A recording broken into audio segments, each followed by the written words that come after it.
The Supplemental Nutrition Assistance Program, or SNAP, is one of the largest poverty alleviation programs in the United States and provides help to around 14% of the U.S. population. Since 1996, the program has required able-bodied adults without dependents, or able-bodieds, to work in order to receive food assistance. Proponents of work requirements say it prevents government dependency. Critics, however, argue work requirements push out the people who need food assistance the most. Today, we'll talk with two economists about the impact of SNAP work requirements: University of Rochester's Elena Prager and Adam Leive at the University of California, Berkeley. Welcome to the Leading Voices in Food podcast. I'm Norbert Wilson, professor of public policy at Duke University and director of the World Food Policy Center. Adam and Elena, it is a pleasure to have you here with us today. Thanks for having us. Thanks so much, Norbert. You were part of a research team that also included economists from MIT, Harvard, and the University of Maryland, and recently published an analysis of the effects of SNAP work requirements in the American Economic Journal, Economic Policy. Adam, before we jump into the study, would you tell our listeners what SNAP work requirements are and how do proponents and critics see them? Sure. So SNAP's work requirements dictate that some recipients must be working, training, or volunteering to receive benefits for more than a few months. So the policy is historically applied to childless adults who are younger than 50 and don't have a disability. And as you mentioned, this group is often referred to as able-bodied adults without dependents and called by their acronym able-bodieds. So the work requirement stipulates that able-bodieds must be working 80 hours per month, participating in a qualifying training program, or volunteering. And if they don't satisfy that requirement, then they're only entitled to 3 months of SNAP benefits within a 3-year period. Counties with high rates of unemployment may temporarily be granted exemptions from the policy by USDA's Food and Nutrition Services as well. So in terms of kind of the proponents and opponents of the policy, those in favor of work requirements are concerned that providing government benefits discourage work. And so these people generally believe that those recipients of government assistance should work as a condition for that help. And their argument for the policy is that by incentivizing work, people will develop a stronger attachment to the labor market and eventually become self-sufficient, in that they can earn enough to get by without the government assistance. By contrast, the critics see work requirements as a policy that prevents people who are economically vulnerable from receiving food assistance, and it prevents them from accessing assistance in times when they need it the most. So the opponents argue, right, that if the reason people are not working is something other than the economic incentives of the policy, then the work requirements are really just going to cut people's benefits without getting more people to work. And it's worth noting that work requirements have long been contentious, and most recently was the main issue in the debt ceiling debate. So as part of that compromise, the SNAP work requirements will gradually be applied to able-bodieds up to age 55, but additional groups will now be exempt from the requirement, including veterans, the homeless, and those who are 18 to 24 who were previously in foster care. I really do appreciate how you've brought in the changes to the rules around work requirements under the Inflation Reduction Act. And this is going to be an important policy discussion as we move forward. And it's interesting, particularly the exemption for individuals who are unhoused because of the work that shows up in paper that you all have. So Elena, let's now turn to you. How did you study the effect of work requirements in this paper? As you might imagine, studying the effect of work requirements on SNAP recipients and potential recipients is actually a little bit tricky because you have to be able to find comparable groups of people, some of whom face work requirements in SNAP and some of whom don't, but are otherwise similar enough to one another that it would make sense to compare their employment trajectories and their use of SNAP.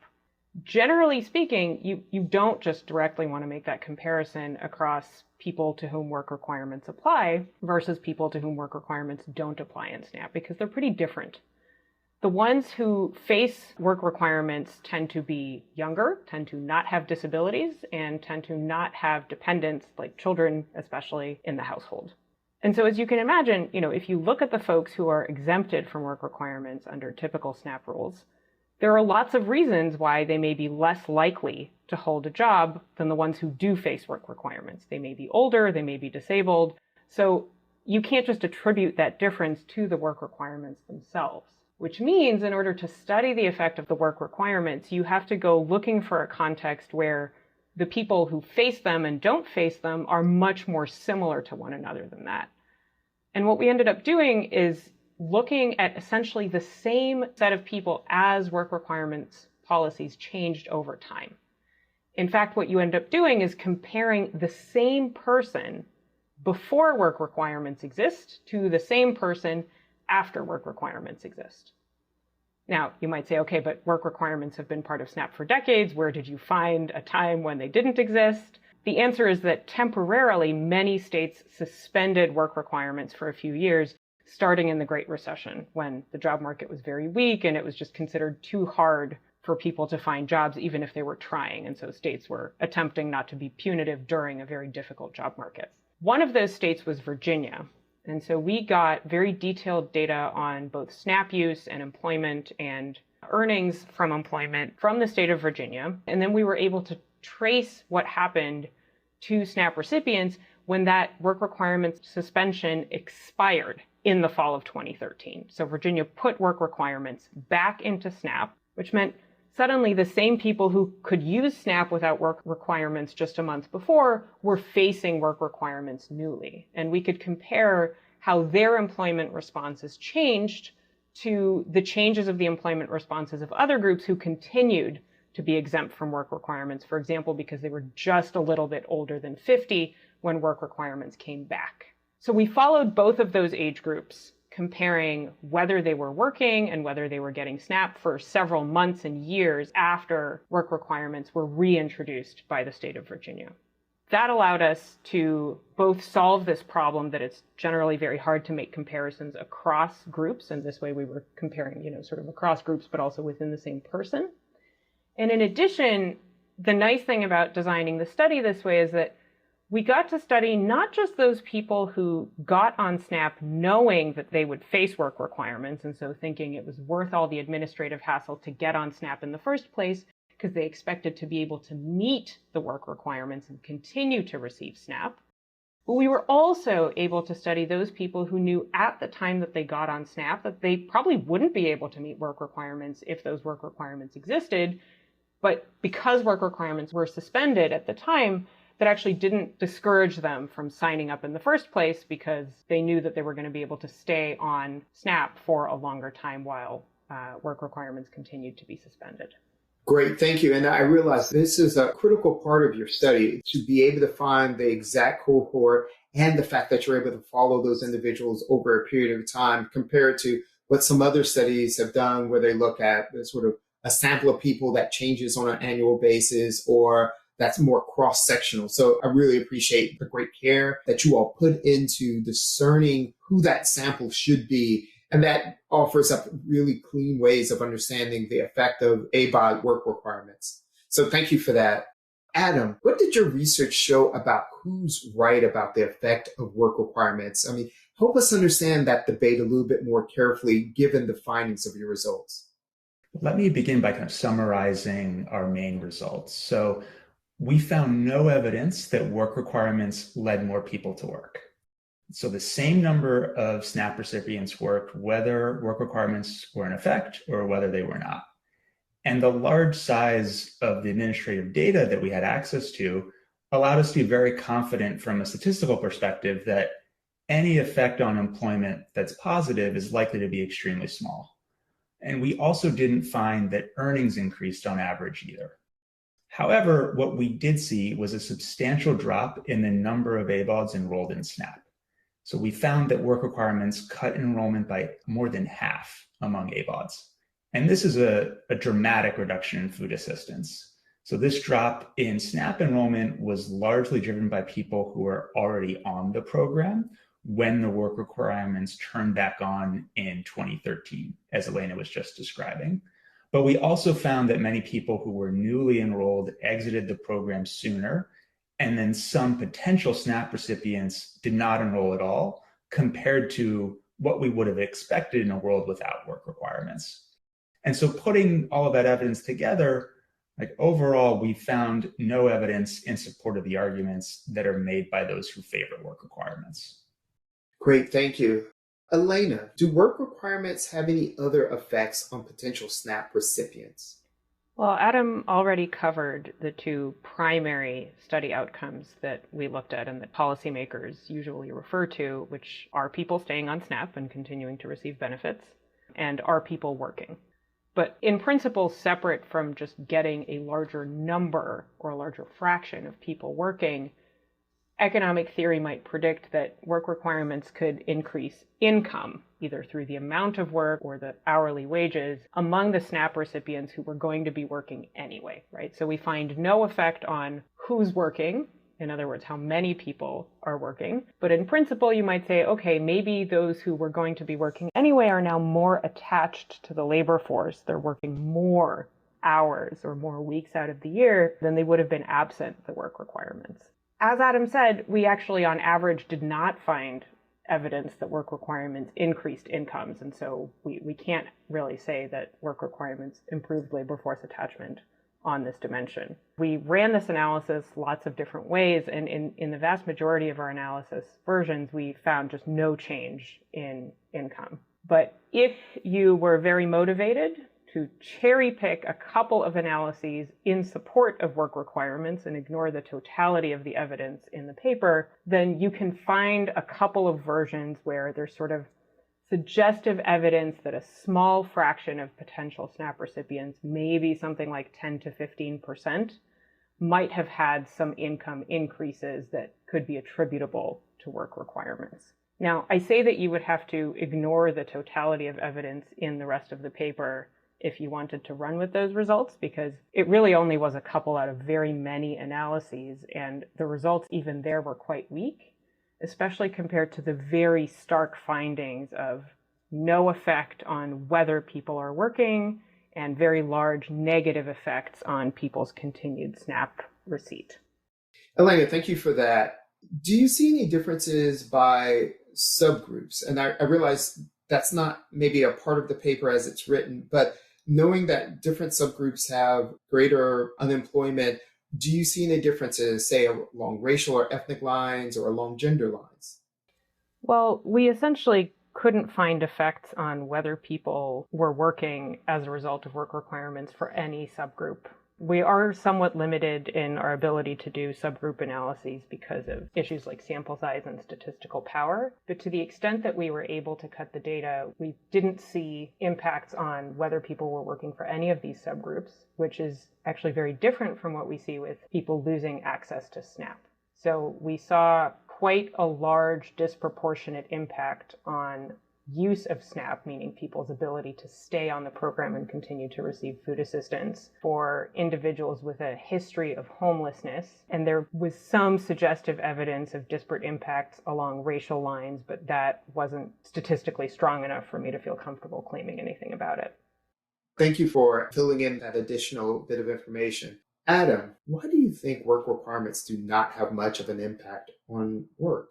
So our results suggest that the SNAP recipients that we studied likely face other barriers that are more important for employment than the work requirements policy itself.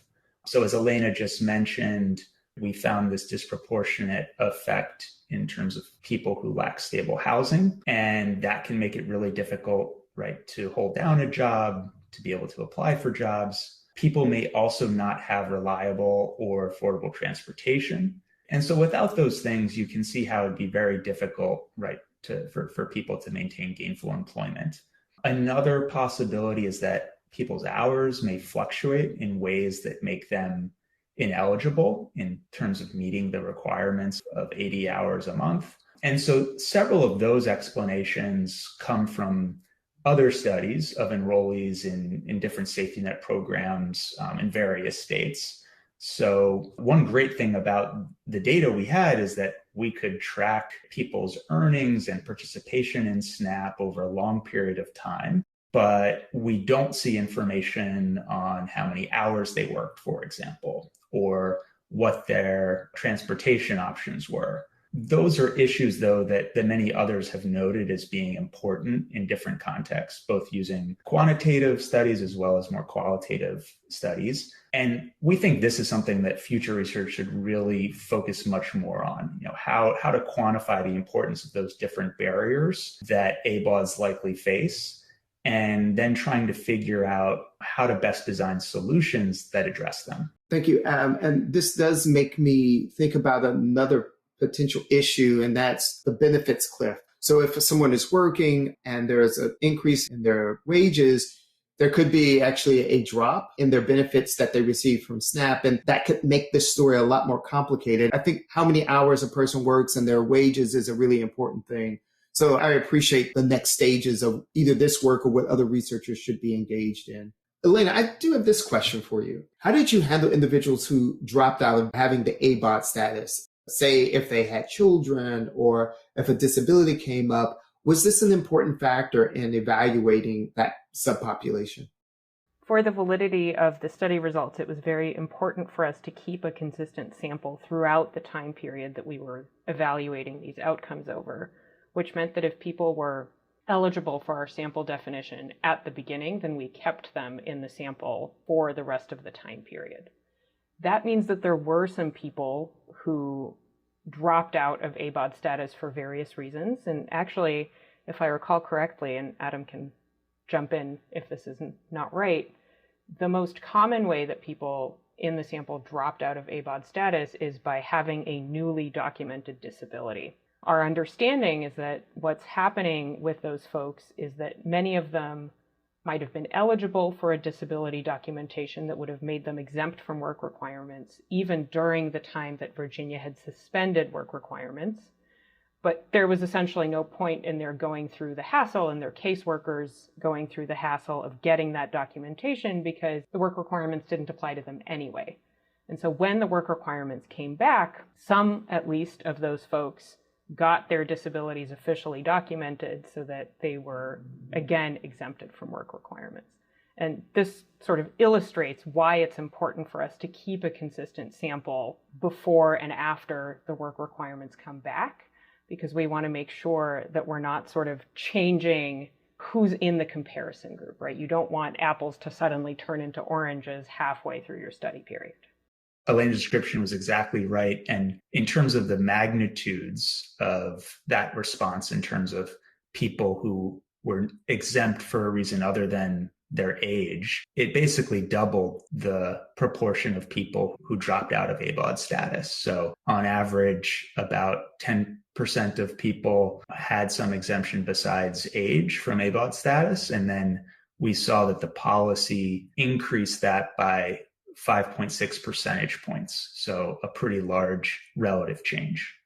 That the reason that someone, at least in this sample, may not remain in ABOD status is because of a disability. I think that is an important part of the story that needs to be highlighted. So I really appreciate that additional information. I want to thank you both, Adam Leive from the University of California and Elena Prager at the University of Rochester.